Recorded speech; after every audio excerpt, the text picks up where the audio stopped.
Hello, my Walking with Jesus friends. When your family has moved from one town to another, especially if it was a long distance move, how long did it take you to feel at home in your new town? Yesterday we watched as Jacob and his large family caravan left Canaan, their homeland, and traveled hundreds of miles south to Egypt.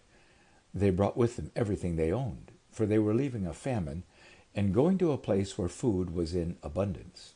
Also, they were moving at the invitation of both the Pharaoh of Egypt and, maybe more importantly, Joseph, the favorite son of Jacob, who had been presumed dead for more than 20 years. Upon their arrival, Joseph brought his father to meet the Egyptian Pharaoh. Now that would have been a remarkable privilege for old Jacob, a refugee seeking survival in Egypt during a famine. But of course, what made this possible is that Joseph was both the long-lost son of Jacob and the Egyptian official Pharaoh had personally appointed to manage Egypt's agriculture resources so Egypt would survive the famine. Pharaoh trusted his very life to Joseph's wise plan, and therefore Pharaoh was very interested in meeting Joseph's father, even if he was a Hebrew refugee. Joseph chose to bring 5 of his brothers, sons of Jacob, along with Jacob to meet the Pharaoh. Can you imagine what that would have been like for these guys who had spent most of their lives out on the open range with smelly sheep, entering into the ornate, gold-filled palace of the Pharaoh? While meeting the Pharaoh, they identified themselves as shepherds, seeking grazing land for their flocks of animals in the severe famine.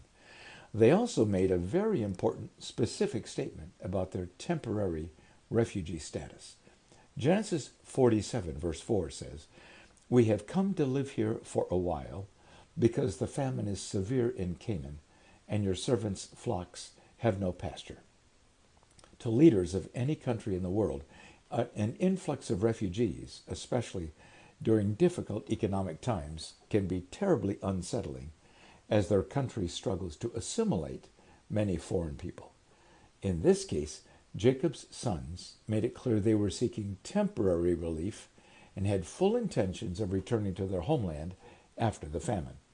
Perhaps for that reason, Pharaoh's response was very generous, telling Joseph, his highly valued famine management official, "Settle your father and your brothers in the best part of the land. Let them live in Goshen, and if you know any of them with special abilities, put them in charge of my own livestock." Genesis 47, verse 5 and 6.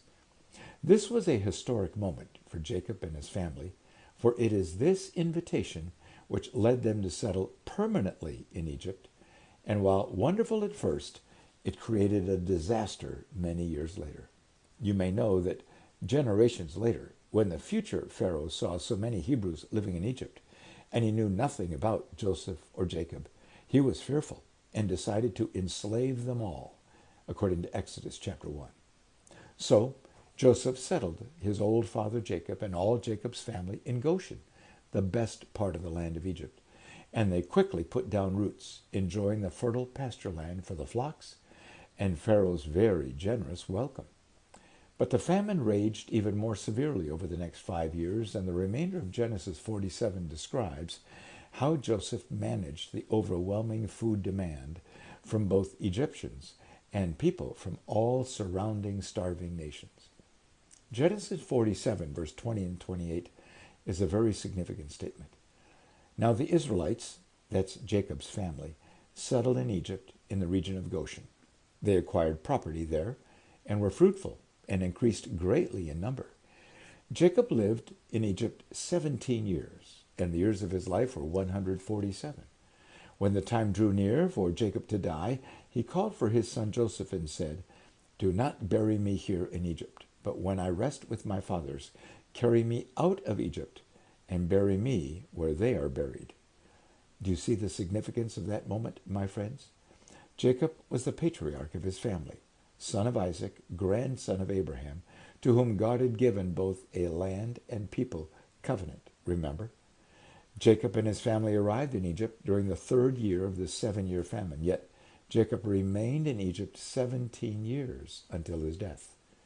That tells me, for more than 10 years after the famine was over, Jacob knew his covenant family leadership role was to lead his family back to the land God had deeded to them in Canaan. But he didn't. Why not? They had been invited by Pharaoh to settle in the best of the land, and that tells me they were comfortable, probably growing affluent. Jacob's grandchildren were being born in Egypt who knew nothing of Canaan. They were speaking the Egyptian language, and Jacob's older grandchildren were getting married and having Jacob's great-grandchildren. Jacob's family was quickly assimilating into Egypt. With every passing year, Canaan seemed like a distant memory, a foreign country. Oh, the best of the land can be so enticing, so enjoyable. It was so easy for Joseph's brothers and their families to forget they were living in the inheritance of God's covenant promise about the land of Canaan. Yet they were hundreds of miles away, living as comfortable refugees in Egypt. Has that ever happened to you? Have the comforts or pleasures of this world dulled your awareness of or appetite for living purposefully in God's plan for you? Have you done as Jacob did and resisted returning to living in God's purposes for you? Jacob's request that Joseph would take his body back and bury it with his ancestors in their homeland was clear evidence. Jacob knew and wanted his sons to know Egypt was not home. And yet, with every additional year they stayed on in Egypt, their absence from their homeland was actually inviting other people to move into their Canaan homeland and claim it as their own. Now, think about that, my friends, as you consider the historic debate over the past many centuries about who has rightful claim to the land we know as Israel. In fact, among Jacob's last recorded words are these spoken to Joseph: "I'm about to die, but God will be with you and take you back to the land of your fathers." Genesis 48, verse 21 and 22. Genesis 49 is the beautiful ritual of family patriarch Jacob, pronouncing his personal blessing individually over each of his sons, one after another, in birth order, beginning with the eldest Reuben and ending with Benjamin. Then Jacob gave very clear instructions. "Bury me with my fathers in the cave, which Abraham bought as a burial place. There Abraham and his wife Sarah were buried. There Isaac and his wife Rebekah were buried, and there I buried Leah." When Jacob had finished giving instructions to his sons, he breathed his last.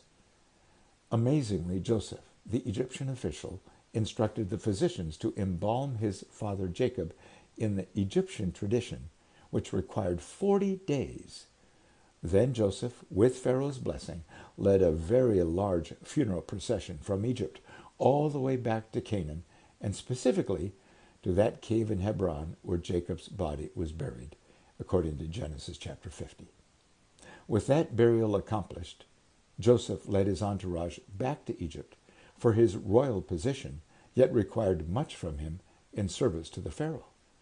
But as we close today, let's travel along with him and consider what the brothers and Egyptian officials with them were talking about, maybe arguing about. You'll find it in Genesis chapter 50, verse 14 to 21. And tomorrow, we'll consider its significance as we turn the page into the great historical story of Exodus. For today, consider all God was doing in Jacob and his family during and after the famine, as God was faithful to his covenant, even through all the times Jacob and his family made Egypt their home, and did not willingly leave Egypt and return to Canaan, as they had told Pharaoh they would. Have there been times in your life when the best of the land, comfort and abundance, has led you to set aside God's calling upon or leading in your life? How did that affect the story of your life? As we worship with this English Hebrew song, thanking God for his faithfulness, I urge us to think about that and consider the additional study questions offered below under the Grand Narrative link. And we'll continue the story with God tomorrow.